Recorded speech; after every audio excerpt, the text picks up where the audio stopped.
Jamie Ruby from Sci-Fi-vision. It's nice to talk to you again. I talked to you very briefly in the press conference I Friday. remember, and I remember your epic background, so it's good to see you again. Yeah, everybody remembers my background. Thanks. So, how did you start working on this film? I really enjoyed it. I watched it last night. I was sent the script, and it's written by two wonderful writers, Cornelius Uliando and Brian Schultz, who write a lot of the Peanuts films and franchise that you're familiar with. And I finished the script, and I was sentimental. It reminded me of a time when I was a kid watching movies with my dad in the movie theaters. Made me smell the popcorn and the bunch of crunch and taste the sodas that I had back in the day. Brought back all these memories. And I was like, man, this is what I'm looking for. This can be a co-viewing experience where parents and kids can come together and get something out of the movie unique to each one of them. And I loved the theme. The theme that's challenged in this film is good. The theme that's challenged in this film is evil only wins when good men do nothing. And that is very much a quote that I love, and I just loved seeing that at play in this film. And lastly, that it's an event movie. It's a movie meant for families that they can come together and watch this Halloween season. So all those things really motivated me and kept me going. Was this Internet Movie Database isn't always right, but was this the first movie you directed? No, I Or had directed you one before this. Okay, you did. Well, what did you I guess let me ask you then, what did you learn from that experience that you brought to this experience? Yeah, I think the more you do something, the more you continue to know what works and what doesn't work. So I definitely learned the importance of storyboarding and making sure you had your shot list planned and just being prepared in general.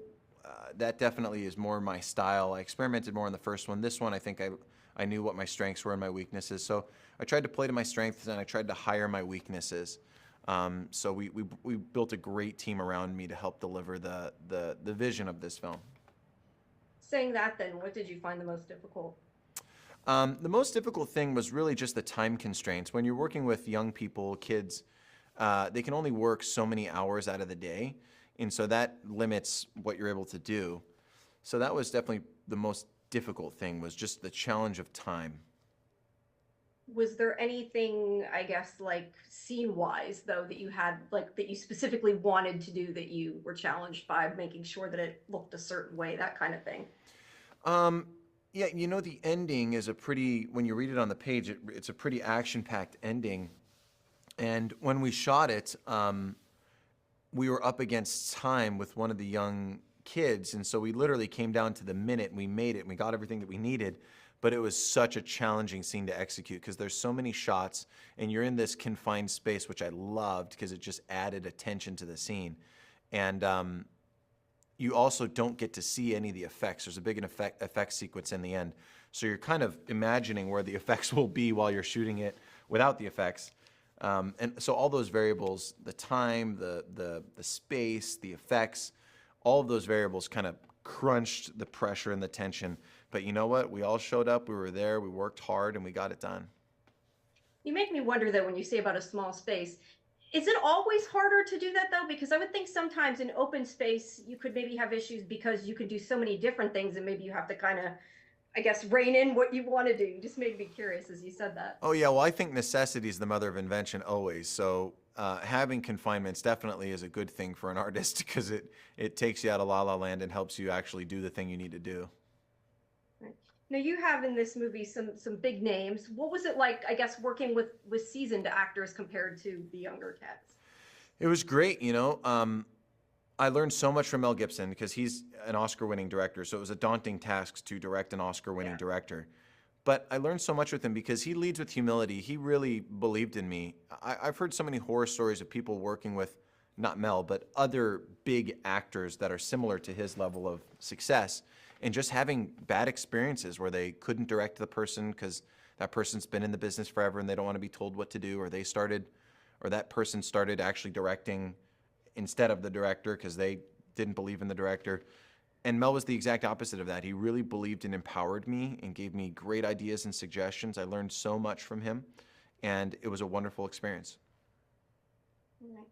Do you feel like you accomplished everything, or was there anything maybe that you couldn't do because of any of the restraints you had that maybe you would have liked to have done that maybe you'll do different next time? Just I curious. think every director ever would probably say what I'm about to say, which is I wish I had another few days of shooting. Yeah. But That's true of every director in every movie. No, I'm really proud of what we accomplished. We had a limited time to do what we did, and we really punched above our weight. I'm really proud of the team.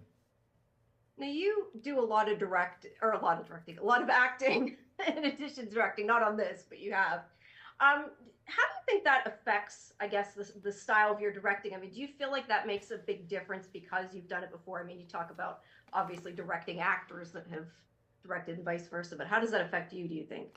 Oh, it is everything. It's one of my strengths. I bring it to the table and use it as much as humanly possible. You know, being there as an actor, having been directed by so many different directors, I've been exposed to so many different styles. When you go to film school, you learn abstractly about other directors. You don't actually get to be directed by them. And so growing up over the past 26 years, working with so many different directors, I've just seen what works and what doesn't work. So that really was, that was my master class. That was my film school. And I bring all that to the table, my best experiences. And as an actor, you have a real keen understanding of blocking and prop work. And that really helps influence me as a director too, because I can speak that language with the actors. Do you have, without spoiling it, do you have like some favorite scenes that you can talk about and tease for people to see? You know, I think people will not see the bad guy coming in this. I don't think they'll be able to guess who he is or her, or what it is. So I'm excited for people to try to guess who it is, and I'm excited for the reveal, because I think it is a real movie moment where you go, no freaking way, and that's why we're in this business. So I'm excited for that, and I was proud of how it turned out. That was fair. You very briefly mentioned the special effects. Do you find that like difficult not being able to see the stuff ahead of time? Because you also have fire, even though it was further away from the actors, you still had to deal with that real practical as well. The fire's fun because like you actually get to see it and you get to experience it and live it, and it feels like you're on a big movie set, you know? The fire was really fun because it gave you that feeling. But the effects, when they're not there, it is kind of a weird feeling, and it takes a lot more attention on everyone's part to make sure we're pretending it's there, because otherwise people's eye lines will be off or something will be weird. So it's definitely weird, but you get through it and you make it happen. All right, fair enough. And then quickly, for people who haven't seen it, just give me a quick pitch. What can they expect overall from this film? Absolutely. I think you can expect a spooky, adventurous mystery where you're going to get to enjoy it with the whole family. So I hope the whole family will go, or if you don't have a family, go see it yourself and be reminded of your childhood. But we really did build this to be a meaningful event movie that's entertaining, spooky, fun, and elevating ultimately by the end. Okay, great. Well, thank you so much. Thank you for your time. Like I said, I enjoyed it. Probably older than the intended audience, but I enjoyed it. Oh, no, good. I'm glad you enjoyed it. Thank you very much. All right, thanks. Have a good day. Thank you. Thank you.